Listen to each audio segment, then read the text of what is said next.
30 ampere na MPPT charge controller. Ang liit lamang oh. Bagay na bagay dito sa aking gagawin na portable solar generator. Ayan oh.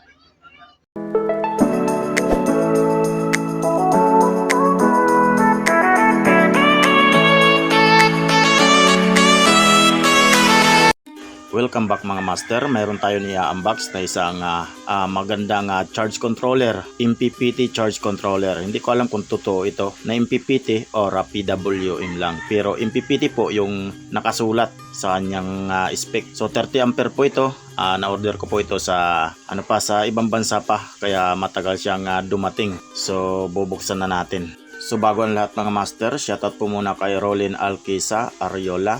Sa lahat ng mga Ariola family watching from Negros Occidental. Ayan, shoutout sa inyo mga master.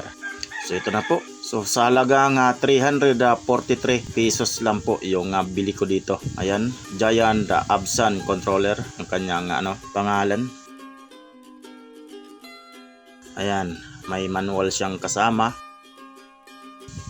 Ayan yung mga nakasulat, may incheck, may English. Ayan, yan po yung kanyang manual niya. Ilalagay ko po ito sa aking portable solar power generator. Maliit lang siya mga master. Susukatin natin. Yan po yung kanyang haba, 11. Tapos yung kanyang lapad, ayan, 6. Tapos yung kanyang kapal, ayan, 2. So maganda siya, maliit lang, bagay na bagay sa aking DIY portable generator. Ilalagay ko po siya dun. Ayan, tapos titistingin natin mga master kung gumagana siya. Ito po yung aking DIY portable generator. Ayan, dyan ko po siya balak ilagay. Ayan. So abang-abang lang po sa mga susunod na upload. Malapit ko nang i-upload yung full video din yan kung paano ko yan binuo. So sa ngayon, ito lang muna ang ipapakita ko sa inyong video. Ayan po yung kanyang spec mga master.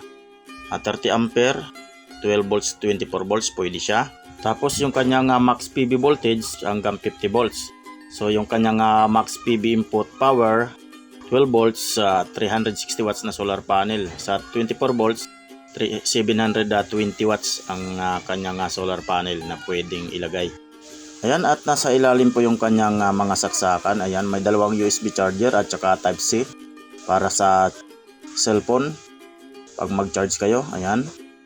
Tapos yung gilid-gilid yung sa battery, ilaw, at yung dito sa may kaliwa sa solar panel. Ayan po, maliit lang siya pero maganda. Pero susubukan natin kung ayos ba ang kanyang performance. Yan po, may nakasulat naman po dyan. Ito po yung kanyang solar panel, saksakan na yan. Yan po kayo mag-i-input ng galing sa solar panel. Ayan, dyan sa ilalim. So plastic lang po yung kanyang bakayan. So ayan mga master, dyan ko siya balak ilagay. Ayan, bagay na bagay po siya. Tamang-tama lang po yung laki niya. Kaya abangan nyo po kung paano ko po ito ikakabit. Malapit ko na pong i-upload yung full video po nito, bagamat hindi pa natin natatapos. Ayan, dyan po yan. So yan mga master, tinisting natin. Ayan, gumagana siya. So bali, pwede po ito sa ito po yung kanyang mga battery type. Ayan. Ayan, basahin nyo na lang po. Yung kanyang BO1 is lead acid battery. BO2 is polymer lithium battery. BO3 yun ang lithium iron na battery, yung 32650 or 32700. BO4 is water battery. BO5 is open cell. Hanggang BO6 po siya yung kanyang setting type ng mga battery na ilalagay dyan or pwedeng i-charge. Ayan. So tinesting na natin mga master. Ayan po. Okay. Set po natin sa BO3. Ayan. I-press lang po natin ng matagal.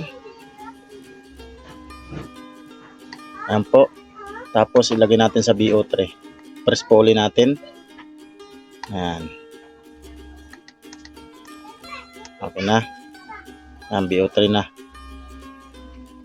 Ayos mga master. Okay, 13.3 ang laman ng ating battery. Mga master, ilalagay na natin dito sa ating DIY portable solar generator, ating power bank. Ayan. Okay. Maganda siya. Lang, maraming salamat mga master. Paki-like and share ng ating video. Huwag kalimutan mag-follow kung napadaan ka lang sa channel na to. Ayan, para updated kayo sa mga ganitong upload na video. Maraming salamat mga master. Hanggang sa muli. Ka-DIY.